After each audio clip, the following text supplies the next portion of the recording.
Hi, welcome back to the Busy Corner. This is lesson 12. Today I'm going to show you how to make a tubular rod knitter so that you can make a hat like this. As you can see, I did it as a circular piece, so there's no seam, and in fact it's even hard to tell where I cast on and joined the first row, but it's right here. And I made this with a skein of Hometown USA, Lion Brand Hometown USA, in Little Rock granite, and I used 46 yards. We'll get into that in the next video, lesson 13. But right now I want to show you how to make your tubular knitting rod. So this all started because I wanted to experiment with some smaller rods. I had told you I thought the 1/2-inch rod was the smallest you'd want to use, and this is what I made the rod stand out of. But I was curious because I wanted to try to make a hat. So I went and bought some PEX tubing, and it comes like this. It's 5 or 10 feet lengths of tubing, and I'm going to hold this up so you can see it. It's called Apollo PEX 3/8-inch tubing, and they use it in the plumbing trade, and it is actually fairly flexible, but when you heat it, it becomes much more so. Now, I've been told that plumbers actually use an acetylene torch to soften it, but I just did it in hot water. But be very careful if you're using like a pan of water on the stove, because the tubing will fill with hot water, and when you take it out and start bending it around, you're going to splash yourself with boiling water, and you don't want to do that. I even, with trying to do it how you would do it, assuming you didn't have a heat gun, assuming you didn't want to use boiling water, I just made a couple this way, which was to take a piece of the PEX tubing, this is only about $1.89, by the way, and then I made 2 examples. This one is a little bit big for a hat for me. This is about 13 inches around. I put a piece of brass wire, I don't know if you can see that, inside, some thin, kind of flattish brass wire, and I pinched it over on the ends, on both ends. Then I just kind of worked it with my hands, but I found that the brass wire wasn't stiff enough to hold the PEX tubing. I didn't even heat it up first. I didn't know that you could heat this. I didn't know that's what the purpose of the chemical makeup of this tubing was. So it wasn't until later that I found that out. So then I took my tubing, because it didn't really want to stay that way, and the guy at the store said, "Oh, no, you're supposed to heat that up and then cool it real fast." So I came home and I fiddled with it. I stuck it in some boiling water with just this end of it, and kind of held this end with hot pads, and I was able to work it so that it looks, I'm going to call this a teardrop shape, and it works better than trying to make a complete circle. You want to have access to those ends, and you'll see that in the next video. And you'll see it kind of crimped a little bit. It doesn't matter, because it's still the same diameter. It might spewge out a little bit on the sides, but it doesn't matter. So once you've bent it, and you can, this is brass wire, and this one, inside this one I used 1/8-inch steel wire, and I didn't crimp the ends over. And you can see I didn't get this hot enough when I bent it, but in a way that was just as well, because now my wire, you can see, I think, where that wire ends. So it comes out up a little higher on that side of the pipe than over here. It doesn't matter. This isn't going to be pretty when you make it, but as long as it's round, as long as it holds its shape, it'll work just fine. I didn't get it hot enough, so you can see I crimped it, but that's good because it holds the wire in place. Still, this isn't the simplest way of making these tubular things. I'm going to show you another way, but the long and the short of it is, this was secondary to what I made first, which was a different size pipe knitting thing. Now, what I did was I bought 2 of these elbows, 1/2-inch elbows, and they're called socket and spigot. S-P-I-G-O-T, the spigot. And they're a little more expensive. They're like 86 cents a piece. And then you can see I put a piece of this pipe in. I cut a little shorter than normal. And because this tubing, this 3/8-inch tubing, was a little smaller still than the spigot end, I put some hot melt glue in there around the end of the tube and then inserted it in this spigot. So when you go to use these, okay, if you want to do just like the first hats I made, I actually seamed them together, so I was using these. But anyway, just take off your other ends here with the elbows and your cotter pins, and then just replace it with these. If you want to try this, if you do it this way, you are going to find that you don't want to use more than one strand of yarn at the time, because that is a really tiny hole. You'll see in the next video that I'm just kind of poking that yarn up with my finger to knit that way. But anyway, it works, and I'm going to show you a really cute scarf using these and the other rods, but not today. Today we're going to focus on this. So anyway, but I just wanted to show you that and show you how all this started. And now I'm going to show you how to make this tubular knitting thing. So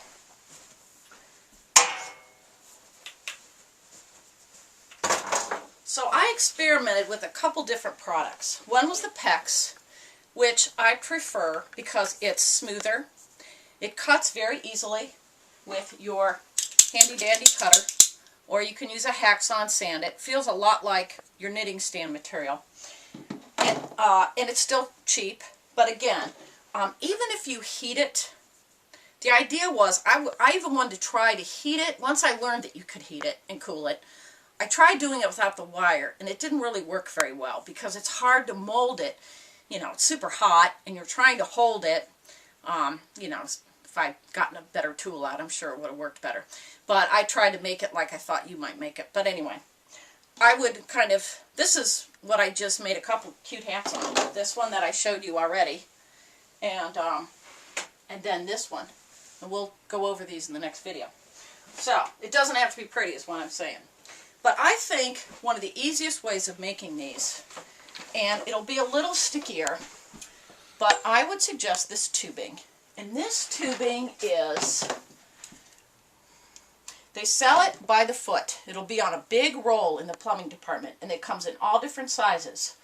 But if you want to use the same size I did, you will buy 1/2 inch OD times 3/8 ID, okay? And it is the same size, basically. This is 3/8 inch PEX tubing because they go by the inside diameter. So I would suggest to make it, oh, and this one is a little smaller. This is 10 inches. And I used a 3-inch metal ring inside of that plastic, you can see. I bought a metal ring that they sell in the craft store in the department where they have all the macrame stuff and the little rings. And then I just broke the weld where it was welded together with my pliers so I didn't have to cut it, and spread it apart. When you do that, the plating will peel a little bit. You can't really tell that, but the plating on this little gold ring is cracked, but it doesn't matter. And put it in your tubing in it then, and you can see I had to seal that wire in the plastic with hot melt glue. And I'm going to show you how to do that. Once you've done that, then the wire will stay in there. Otherwise, as you're knitting with it and moving your knitting on the tube, your wire is going to want to work its way out, so you have to plug the ends. If you put the wire through, then plug the ends, then recut it with your tool or with a knife, you will get a nice, even, non-sticky, non-burry edge to work with. If you don't cut it, it's going to be kind of sloppy and messy. You know how hot melt glue is. And it'll be kind of tacky in a way. It'll be rough, and your yarn will want to snag on that. So this is what I'm going to show you. So you can also do it this way. If you use the 1/8 inch wire, which is welding steel, they call it, and it is in the hardware department. It is a 3-foot piece. This is how they sell it, 3 or 4. And it's about $2.89 for a 3-foot piece. And you can see I used my pliers to kind of twist the tip, and I scrunched them with my bench vise. But I didn't do a very good job, so you can see I kind of spuged out my tubing a little bit. It doesn't matter. It makes it stay inside. So you can either hot melt glue it or turn over the edge of your wire with pliers and scrunch it with your bench vise, and then it'll stay in there. It's hard to get on there. So those are my suggestions. Size, I think this would be a cute, like child's, easily make a child's hat, maybe even a baby hat. As one of my viewers said, she made a baby hat recently with her straight rod things. But anyway, so this is the 3-inch, and it becomes 10 inches. The circumference is 10 inches. That's the little 3-inch ring. The one I liked recently for my own hats was this one, even though it's ugly, and it is 11 inches. And for my boyfriend's hat, I used this one, which is 13. So you might, this is 39 cents a foot. I bought 6 feet of it, and I've been playing around with it, making a variety of these to see the easiest way to tell you. So it's super cheap.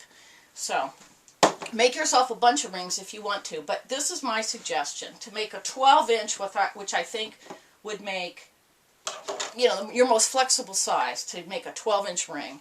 You will need a piece of that welding steel, or a coat hanger, or if you've just got some wire hanging around the house. It has to be stiff enough that it will hold its shape once it's bent. You don't want something too floppy.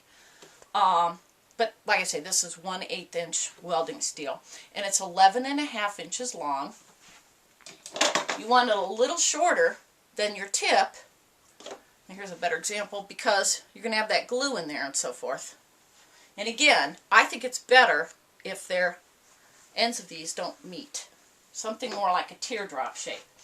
So get your 11.5 inch piece of wire, and then you're going to need to cut, and I would say cut your tubing longer than you need, because once you bend it and manipulate it and then put your glue in there to hold it and cut it, that'll give you some room to work with. So I would cut your tubing 13 inches long, and you can cut it with scissors.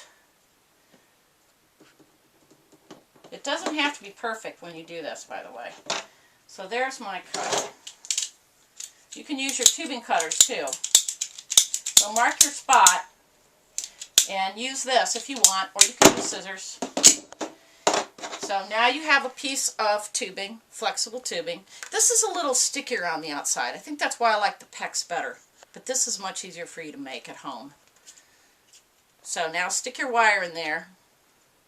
And you want to center your wire. You can use the end of your pencil or whatnot to push that wire back down in there, so that your wire is sort of evenly spaced. And as you manipulate your tube, the wire is going to move around in there a little bit, but that's alright.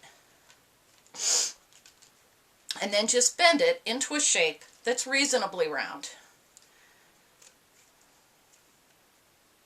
Something like that.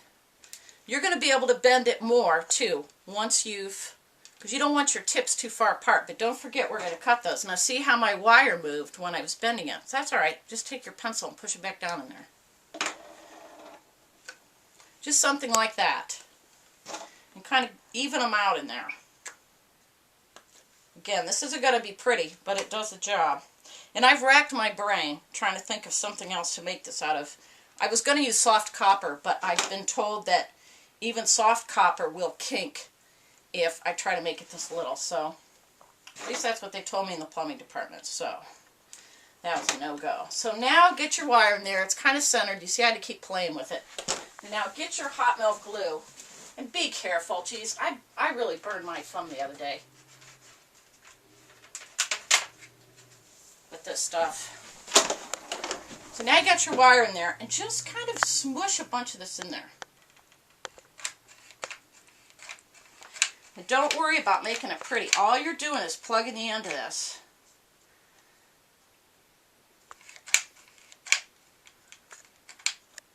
And it'll kind of run down in there around the end of that wire. You can even kind of smush it a little bit.